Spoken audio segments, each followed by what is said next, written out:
বয়স যখন 7 হয়, বারবার যখন সালাতের কথা বলবেন, সাথে করে নিয়ে দাঁড়াবেন, জুমার দিন মসজিদে নিয়ে যাবেন, মাঝে মাঝে নামাজে নিয়ে যাবেন। 7, 8, 9 এই 3 বছরের ট্রেনিং এ 10 বছর তো এমনি পাক্কা নামাজে হয়ে যাবে। নাকি বলবেন হুজুর আমি তো পড়ি না, আমারই তো খবর নাই। ছেলেরা যে বলবো বাবা নামাজ কায়েম কর, এর আগে কিন্তু নিজের মুসল্লি হইতে হবে। নামাজের ব্যাপারে নো কনসিডারেশন, কোনো ছাড় নাই। সালাত আপনাকে পড়তেই হবে যে কোনো পরিস্থিতিতে। এজন্য 7 বছর বয়স থেকে বিশ্বনবী ওয়ার্নিং দিতে বলেছেন। 10 বছর বয়স হলে প্রয়োজনে রূঢ় আচরণ করো, শাসন করো, প্রয়োজনে মৃদু প্রহার করো।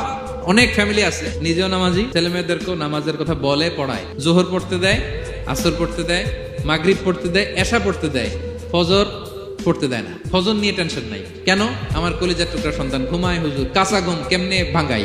যে বাবা মারা মনে করে সকালে কিভাবে ডাকি, উঠতে চায় না হুজুর, কাঁচা ঘুম কষ্ট হয়ে যায়। ফজরের সময় যদি আগুন লেগে যায় আপনার ঘরে, কি করবেন?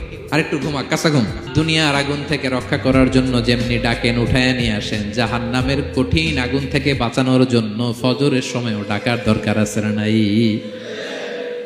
দুনিয়ার আগুনের চেয়ে কমপক্ষে 70 গুণ বেশি তেজওয়ালা। বিষ্ণু বলেন নারুকুম তুকিদুন, যে আগুন দিয়ে কিচেনে রান্না করো, জাহান্নামের আগুন কিন্তু এই আগুন নয়। জাহান্নামের আগুন দুনিয়ার আগুনের চাইতে কমপক্ষে 70 গুণ বেশি তেজওয়ালা। তাহলে ফজরের সময় ডাকবেন তো ছেলে মেয়েকে, হ্যাঁ, নিজেও পড়বেন, ছেলে মেয়েদেরকেও ডাকবেন। আকিমিস সালাহ।